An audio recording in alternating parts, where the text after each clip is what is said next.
Here comes Erik. He's up by the ski lift in the red. He's coming down. He's doing his pizza shape. And there he is. What's up? The day he killed himself, the main bully went up to him and said, "Why don't you go home and shoot yourself? It's not like anyone would care." And so he did.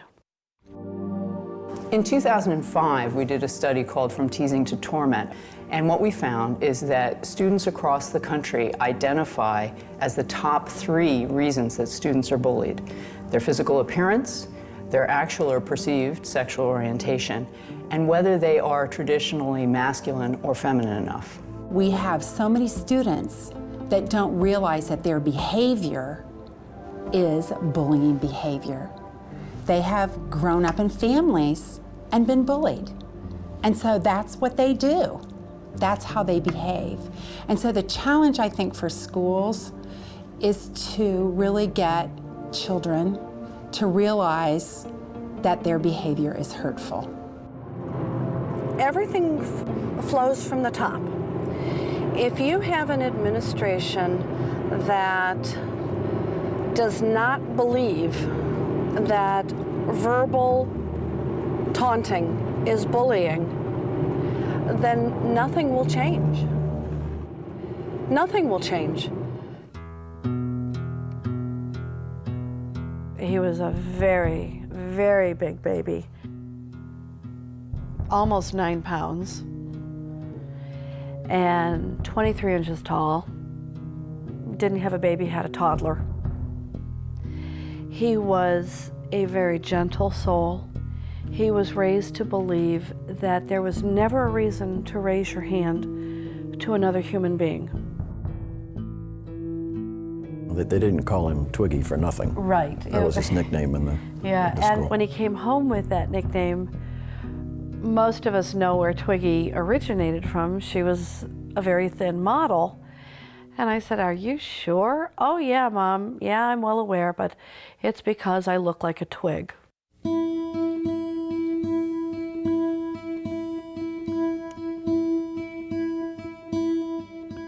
Okay, these are some of the pictures from Erik. This was in California, Hollywood. That was his last trip. This was... Mentioning someone needs a hug, people would go to him for Twiggy hugs to cheer them up. This slogan up here, "Real men wear pink." His favorite t-shirt was a pink t-shirt that had the slogan, "What are you laughing at? This is your girlfriend's pink shirt." Another one that he really liked was "Tough enough to wear pink."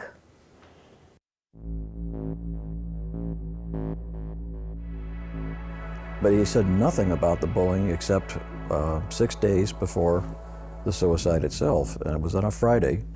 And Janet and I... He came home from work, and he was over the moon. "What's going on?" "Well, the math teacher finally caught the bullies." "Well, wait a minute. What do you mean bullies?" "Well, I've been picked on all year. But the math teacher finally put these guys in their place. It was great, Mom. He really reamed them out." I said to him, "I need to get involved. I need to go to the teacher." "No, it's handled." I talked to him the next Tuesday briefly, and he just said, "Well, they're being snarky again," or some comment like that. But you know, he kind of brushed it off as not really all that significant. It wasn't until the memorial service that we had kids from his classroom come up to us and start telling us, you know, the kind of bullying that he was going through. His ear was flicked. Paper wads were thrown at him. Stuff was shoved into his hoodie. He was shoved into lockers. Poked in the back with pencils. Constant verbal abuse. He was threatened with assault daily. Called faggot, homo, queer, gay. Well, he was ordered to shoot himself by these two bullies from that class for at least 2 months, from what the students were telling us. I mean, that's how vicious the bullying was. And so he did. There he is. What's up? Awesome. How was it? Never an apology. Never a consequence for the bullies. The school knows, but they never gave these students to the day they graduated so much as a detention. The teacher was never spoken to, put on a plan of assistance or anything. It was all swept under the rug.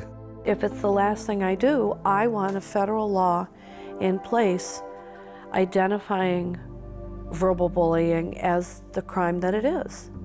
I want something in place so that it will lessen the likelihood of somebody else living my life.